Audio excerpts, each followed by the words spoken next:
នៅថ្ងៃទី23សីហាឆ្នាំ2022មានលោកពូម្នាក់នឹងមានអាស័យដ្ឋាននៅលើភ្នំគូលែនបានប្រកាសខ្លួនទៅមហាជនថាគាត់គឺជាខ្លួនប្រាណរបស់ព្រះព្រំ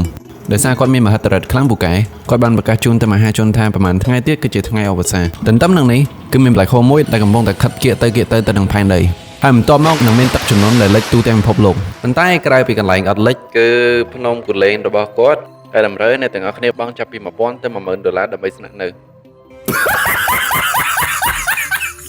វាមិនដែរណាគេទៅជឿទេក៏ហក់គេរំលឹមហ្មងត្រូវប្រូ